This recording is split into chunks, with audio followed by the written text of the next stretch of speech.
Hello everyone, welcome to exam गुरु।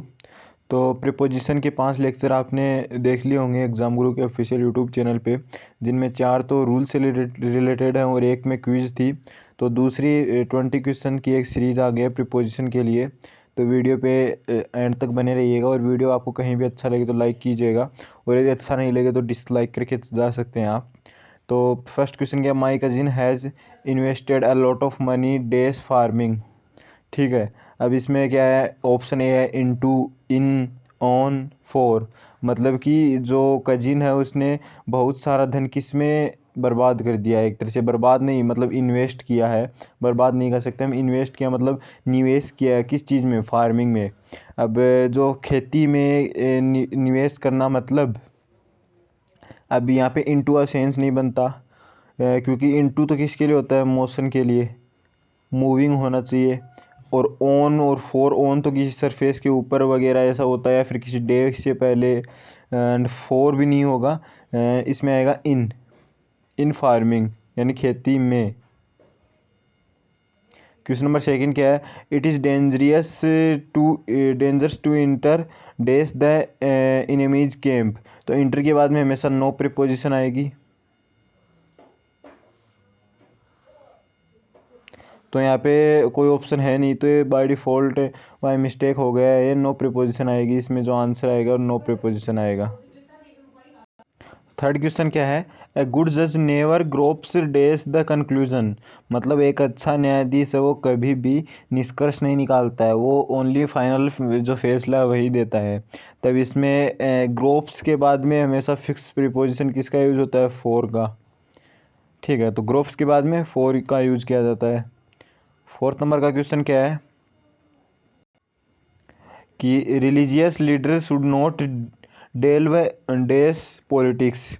कि मतलब जो रिलीजियस यानी धार्मिक संस्थापक होते हैं, शुड नॉट मतलब वो कभी भी जो पॉलिटिक्स होती है उसमें नहीं पढ़ते हैं, वो उसमें नहीं जाते हैं।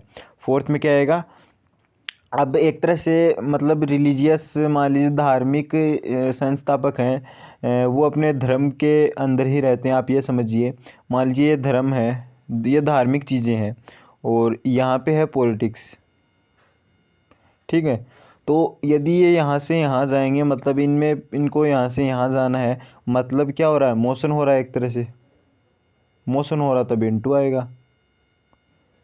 तो इसमें क्या है, religious leader should not delve into into the politics या फिर इनटू पॉलिटिक्स। तो इसमें क्या आएगा, इनटू। बस आप आराम से समझ सकते हो इस चीज़ को। फिफ्थ नंबर का क्वेश्चन क्या है, क्वेश्चन नंबर 5 क्या है, India is committed days A policy of peaceful existence. मतलब जो भारत है, इंडिया है, वो शांतिपूर्ण नीतियों के लिए क्या है, प्रतिबद्ध है। तो कमिटेड के बाद में हमेशा फिक्स प्रीपोजिशन का क्या किसका यूज किया जाता है, committed to, committed to, commitment to, commit के बाद में टू। कमिट का मतलब क्या होता है, प्रतिबद्ध होना एक तरह से। जिस कमिटमेंट कर दी मैंने जिस कमिटमेंट के बारे में मैंने क्या बताया आपको, प्रतिबद्ध होना का। तो कमिटेड के बाद में, कमिट के बाद में टू प्रीपोजिशन का यूज किया जाता है।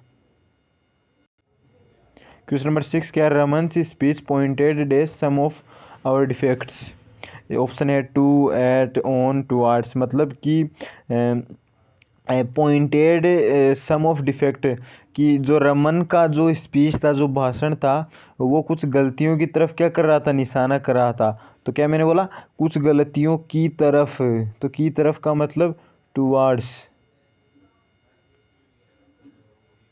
टुवार्ड्स ऑप्शन डी इसमें क्या होगा, करेक्ट होगा। कि Raman speech pointed towards some of our defects. उसके बाद my relation dash Suganya are good. Option A है अगेंस्ट, ऑप्शन बी है विद, ऑप्शन सी है ऑन, ऑप्शन डी है टू। तो अब आप अगेंस्ट देखोगे तो अगेंस्ट तो क्या होता है, नेगेटिव सेंस में होता है। लेकिन यहाँ पे क्या है, गुड अच्छे हैं, तो उसके यानी मेरे जो सुगन्या के साथ जो संबंध है वो क्या है, अच्छे हैं। और ऑन भी नहीं होगा, टू भी नहीं होगा, इसमें विद आएगा कि मेरे जो रिलेशन है वो सुगन्या के साथ। तो के साथ का मतलब विद। यदि आपको नहीं भी पढ़ा हुआ ना तब भी ऐसे क्वेश्चन आ जाते हैं जो आप आराम से कर सकते हो। Shiva has no control his temper. तो एट भी नहीं होगा। इन के मतलब टेम्पर के लिए तो इन का यूज होगा ही नहीं। एंड ओवर मतलब अपने टेम्पर, अपने जो गुस्सा है उसके ऊपर वो क्या नहीं कर सकता काबू, तो ओवर हिज टेम्पर, ओवर का यूज होगा। आफ्टर का भी नहीं होगा। अगला जो एग्जांपल आता है वो तो एक बेसिक सी चीज़ आती है जो आप मेरे हिसाब से बचपन से आप जानते होंगे, यूज टू। यूज टू ये क्या होता है, मॉडल। मॉडल के बाद में वर्ब की फर्स्ट फॉर्म आती है तो टू आ जाएगा। यूज टू मतलब एक तरह से आदती, आदती होना। यूज टू का मतलब क्या होता है, आदती होना। तो यूज के बाद में हमेशा टू प्रीपोजिशन का यूज किया जाता है। अब पता होगा ये चीज़ तो आपको। क्वेश्चन नंबर 10 क्या है, I was astonished days the sad news. अब एस्ट्रोनॉइड के बाद में हमेशा फिक्स प्रीपोजिशन किसका यूज किया जाता है, एट का। आपको ये याद ही करना होगा, टू विद और इन को आपको काट देना है और उसके बाद में एट प्रीपोजिशन होता है, फिक्स प्रीपोजिशन, उसका यूज किया जाता है एस्ट्रोनॉइड के बाद में। नेक्स्ट क्वेश्चन आता है question number 11, we must keep dash something for rainy days. तो स्टूडेंट पहले मैं आपको ये चीज़ बता दूं कि आपको जो क्विज है इसमें पार्टिसिपेट कैसे होना है। जैसे आप इसे यूट्यूब पे देख रहे हो तब इसमें क्या है कि आपको जो पोज का बटन है उसके ऊपर आपको क्लिक कर देना। जैसे आपके सामने क्वेश्चन आपके स्क्रीन पे शो होता है तो आपको क्या करना है, पोज का बटन पे क्लिक कर देना, वीडियो को पोज करना है, आपको आंसर सोचना है, फिर आपको देखना है कि आपने आंसर सही दिया है या नहीं दिया। We must keep dash something for the rainy days मतलब हमें जो बरसात है उस उन दिनों के लिए क्या हमें कुछ रखना चाहिए, मतलब जैसे कोई जमा पूंजी वगैरह कुछ। तो बाई का तो सेंस नहीं है। और फोर है, फोर क्यों नहीं आएगा, क्यों फोर यहाँ पे पहले से आया हुआ है, ये थोड़ी होगा we must keep for something for the rainy days, ऐसा नहीं होगा। एंड कीप एट भी नहीं आएगा क्योंकि कीप के साथ एट कभी नहीं आता। We must keep at something, कुछ खास सेंस नहीं बन रहा है, कीप इन आएगा, है ना। तो ये थोड़ा टफ सी चीज़ें हैं, आपको समझनी ही होंगी। बाकी ऐसे क्वेश्चंस कम ही देखे जाते हैं लेकिन फिर भी पता क्या चांस आ भी सकते हैं क्वेश्चन ऐसे। 12th नंबर का जो क्वेश्चन है वो क्या है, only the blood stained road was a witness his assassination. तो only the blood stained road was a witness मतलब जो एक ब्लड स्टेन्ड खून से सनी हुई रोड ही है उसके मतलब उसका सबूत वह रोड ही है, एक तरह से गवाह बोल सकते हैं अपन। तो इसमें आपको विटनेस टू हिज असैसिनेशन ये आएगा, तो टू आएगा इसमें। टू क्यों आएगा, क्योंकि विटनेस है, वो गवाह है इस चीज़ का, जो मतलब खून से सनी हुई सड़क है इस चीज़ का। तो इसके लिए टू का, इसलिए इसके साथ टू का यूज होगा। बाकी इसमें कोई खास वजह है नहीं इसके साथ। अगला क्वेश्चन क्या है, क्वेश्चन नंबर 13 है, there was no agreement dash the great powers dash a treaty to ban nuclear weapons. तो देयर इज़ नो एग्रीमेंट, तो एग्रीमेंट हो रहा है किन के बीच में होगा एग्रीमेंट, दो या दो से अधिक के बीच में। तो ग्रेट पावर्स लिखा हुआ है, पावर्स का मतलब, पावर्स का मतलब आप समझ पा रहे होंगे क्या होगा, मतलब दो से अधिक हैं, दो से अधिक हैं। तो दो के लिए तो बिटवीन का यूज हो जाता है लेकिन दो से अधिक के लिए किसका यूज होगा, अमंग। तो फर्स्ट में क्या आएगा, अमंग। और फर्स्ट में अमंग किस में दिख रहा है, ऑप्शन सी में, तो डायरेक्ट से ही आप ऑप्शन सी कर दोगे। तो मैं आपको बताऊं कि एयरफोर्स में ऐसे ही क्वेश्चन आते हैं। यदि आपको जैसे ए बी सी डी चार ऑप्शन दिए रहते हैं, उनमें से दो ऑप्शन तो आप काट दोगे देखते ही कि नहीं ये दो तो नहीं आएंगे। बाकी दो ऑप्शन में आपको सोचना पड़ेगा और उन्हीं दो में से आपको एक राइट आंसर वो टिक करना होगा, वो आपको समझना होगा बस। उन दो में आपको कन्फ्यूज़न होगी, 100% होगी, लेकिन उस कन्फ्यूज़न से ही आपको निकलना होगा, तभी आपका क्वेश्चन है वो सही हो पाएगा। क्वेश्चन नंबर 14 क्या है, the Indian magpie indulges days a long flight. जो 14 नंबर का क्वेश्चन था वो बाय डिफ़ॉल्ट आर्टिकल से आ गया, तो सॉरी फॉर दैट। अपन 15 नंबर क्वेश्चन की तरफ चलते हैं। We travelled dash a boat to reach Sri Lanka. अब इसमें दो चीज़ें होती हैं, दो चीज़ें कौन सी, यदि यहाँ पे आर्टिकल आया हुआ है, यदि यहाँ पे आर्टिकल आया हुआ है तो आर्टिकल आएगा तब तो आप किसका यूज़ करोगे, बाई का। और यदि यहाँ पे आर्टिकल नहीं आया हुआ होता, यहाँ पे ओनली बोट ही दिया हुआ होता, तब किसका, ऑन का यूज़ करते आप।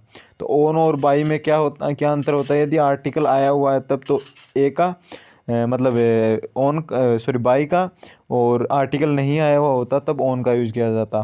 तो इस क्वेश्चन में क्या है, आपके पास आर्टिकल आया हुआ है और आर्टिकल आया हुआ है, तब ऑप्शन इसमें डी यूज़ होगा, जो है बाई। अब ये चीज़ें हैं वो आप आर्टिकल में आराम से समझ लेंगे। तो आर्टिकल अब इसके बाद में नेक्स्ट जो टॉपिक होगा वो आर्टिकल।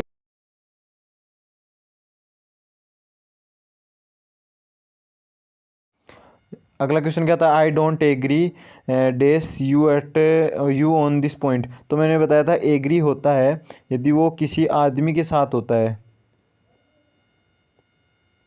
यदि एग्री किसी व्यक्ति के साथ होता है तब तो आता है विद, एंड यदि किसी बात पे होता है बात पे होता है तब टू होता है। तो यहाँ पे यू आ रहा है, यू यानी कोई आदमी ही है आगे, तो तो इसके लिए क्या होगा, विद आएगा। एंड यदि यू ऑन नहीं होता इसी क्वेश्चन में, इसमें तो क्या आएगा, डी आएगा क्योंकि यू के कारण। लेकिन यदि यू ऑन नहीं होता, ये आता I do not agree this point, तो यहाँ पे क्या आता, टू आता है, यहाँ पे क्या आता, टू। तो I do not agree to this point ये होता है, लेकिन यहाँ पे क्या है, I do not agree with you on this point. The teacher has no control days the student. तो the teacher has no control over the student. On नहीं आएगा, विद तो आएगा ही नहीं क्योंकि स्टूडेंट्स भी ज़्यादा है, तो विद तो दो के लिए होता है, तो विद भी नहीं आएगा। और एट और ओवर में आपको वो हो सकती है, लेकिन कंट्रोल होता है ना, वो हमेशा ओवर के साथ होता है। जैसे उससे पहले हमने अभी कुछ देर पहले क्वेश्चन क्या था, वो टेम्पर वाला, तो टेम्पर में भी कंट्रोल ही तो था, कंट्रोल ओवर टेम्पर। तो इसी हिसाब से कंट्रोल के बाद में ओवर का ही बेसिकली यूज होता है अधिकतर। Good sleep is necessary days good health. इसमें क्या आएगा, good sleep is necessary good health. तो नेसेसरी फॉर गुड हेल्थ। अब यार देखो इसमें क्या है कि ऑफ और फ्रॉम तो आप वैसे ही काट दोगे, बी और सी में आपको दिक्कत हो सकती है, थोड़ी कन्फ्यूजन हो, तो फोर और एट में। अब एट गुड हेल्थ का तो कोई सेंस ही नहीं बन रहा है इसमें, इसलिए फोर ही आएगा। जैसे good sleep is necessary for good health, यानी अच्छी सेहत के लिए अच्छी नींद ज़रूरी है, तो good sleep is necessary for good health.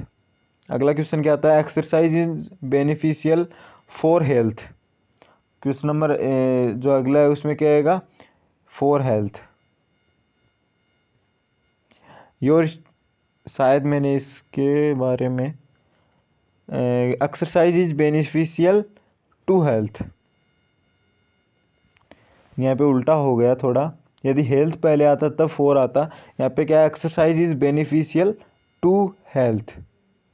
Towards और इन तो आएगा नहीं, इन हेल्थ का तो कोई मतलब ही नहीं। फोर और आप इसमें कंफ्यूज हो सकते हो, और इसमें शायद कई बुक्स में तो शायद फोर दिया है, कई बुक्स में टू दिया है, आप टू की तरफ ही जाइए, टू ही इसका आंसर होगा। क्या होगा, टू ही होगा। Your statement is very much similar dash mine. अब सिमिलर ऑन माइन तो होगा नहीं, समझ सकते हो यार, सिमिलर के बाद में ऑन और फिर माइन कोई सेंस बनेगा क्या, टू का बन सकता है, और ऑफ का भी नहीं बनेगा, अबाउट का भी नहीं बनेगा, ये थोड़ी होगा। Your statement is very similar of mine, similar to, कुछ वर्ड होते हैं जो आपको खुद को समझना होता है, उनको आपको मतलब कोई समझा नहीं सकता। तो बस आपको इस तरह के एग्जांपल्स मेरे मतलब मैं कराना चाह रहा हूँ, ये बात है। तो आज हमने 20 क्वेश्चंस किए हैं, पाँच पाँच पाँच पाँच क्वेश्चंस के सेट में। तो ये सारे क्वेश्चन हो गए हैं, और इसी के साथ प्रीपोजिशन के भी लेक्चर कंप्लीट हो गए हैं। आज के जो एग्जाम्पल हैं वो थोड़े टफ थे, मैं आपको बता दूं, आज के एग्जाम्पल थे वो थोड़े डिफ़िकल्ट थे। तो कोई दिक्कत नहीं, आपको कुछ डिफ़िकल्ट चीज़ें भी करनी चाहिए, पता नहीं पेपर आपका कैसा आ जाए, लेकिन इससे ज़्यादा डिफ़िकल्ट कोई आएगा नहीं पेपर, नॉर्मली आएगा। जो पीछे वाली जो थी ना हमारा लास्ट जो लेक्चर करवाया था, 5th नंबर का था शायद वो प्रीपोजिशन का, वैसा आएगा पेपर आएगा तो। और उसमें शायद 15 क्वेश्चन किए थे हमने, आप वो कर लेना, वो एकदम बेस्ट है इसके लिए। और यदि ये वीडियो अच्छा लगे तो लाइक कीजिए, अच्छा नहीं लगे तो डिसलाइक कीजिए, और चैनल पे नए हो तो सब्सक्राइब कर लीजिए। पीछे वाले वीडियोज़ भी देखिए यदि नए हो तो। और thank you for watching video.